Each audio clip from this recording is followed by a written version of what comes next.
Hi, my name is Chef Todd Engstrom. I'm a culinary instructor here at San Jose State, and today I'm going to demonstrate rice pilaf for you.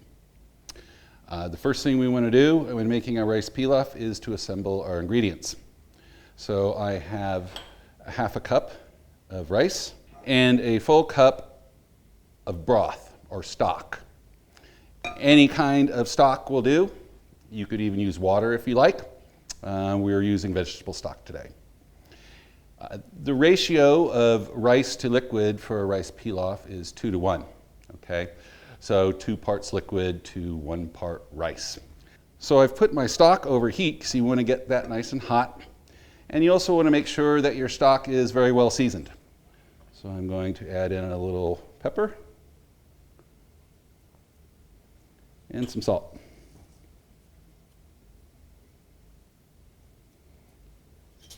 And get that nice and incorporated.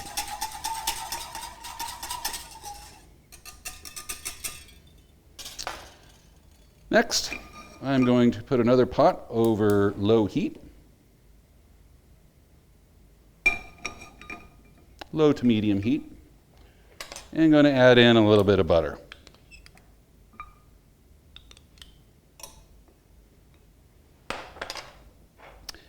And get that butter melted down.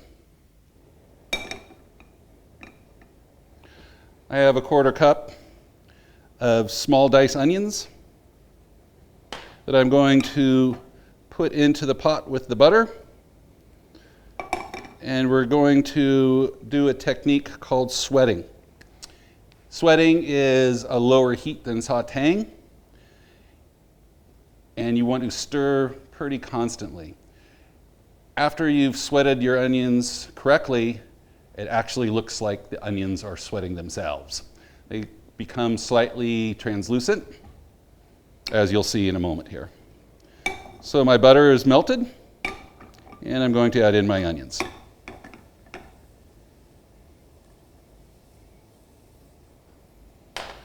Make sure your heat is not too high. You do not want the onions to take on any color, nor do you want to burn the butter in the bottom of the pan. So we're going to sweat that out here for a few moments.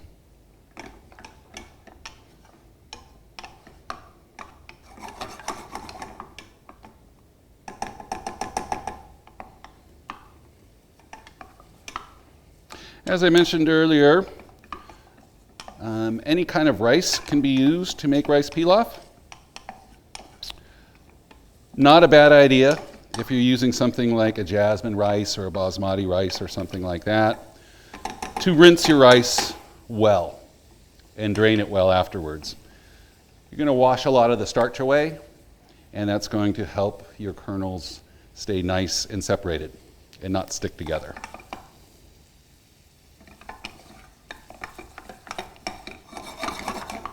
So you can see my onions have gone from white to slightly translucent, and indeed they look like they're sweating. Next, I'm going to add in my rice. And what we want to do now is to stir that a little bit, and we want to slightly toast the rice. Toasting the rice a little bit accomplishes 2 things. 1, it helps separate the kernels again, and 2, it adds a little bit of nutty flavor to your pilaf. At this moment too, you can incorporate into your pilaf a sprig of thyme or another herb that you like. Classically, you would add a sprig of thyme in there and perhaps a bay leaf. So we're going to continue to toast our rice for a couple of minutes. It becomes very fragrant and very aromatic.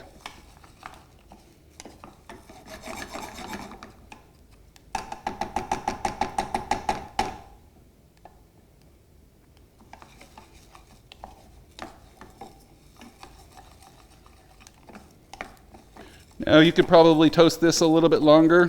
For our purposes, we're going to proceed with the recipe.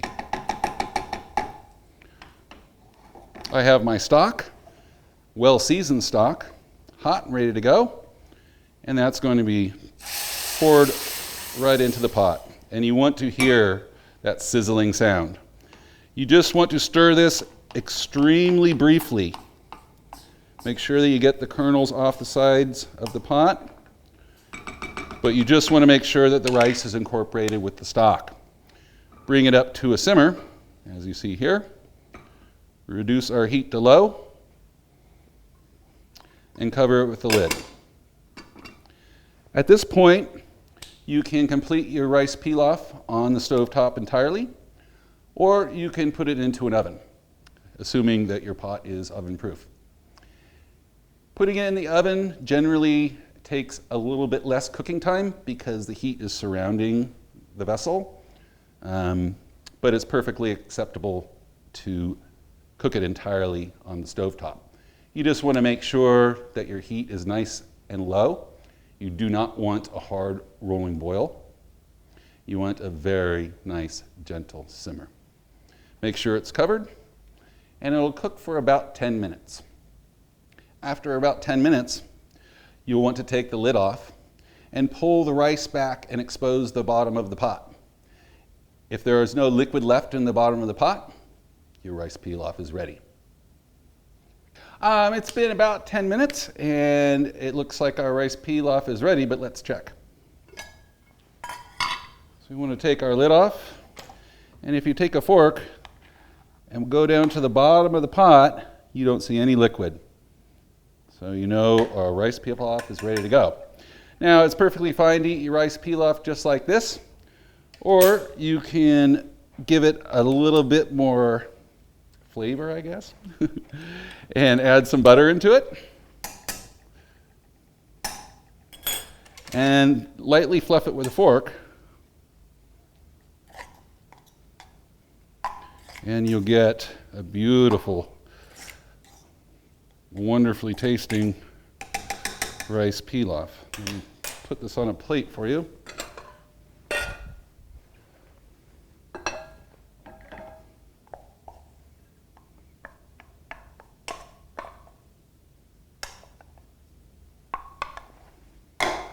As you can see, our grains are nicely separated. Okay, no liquid remains, and that's how you make rice pilaf.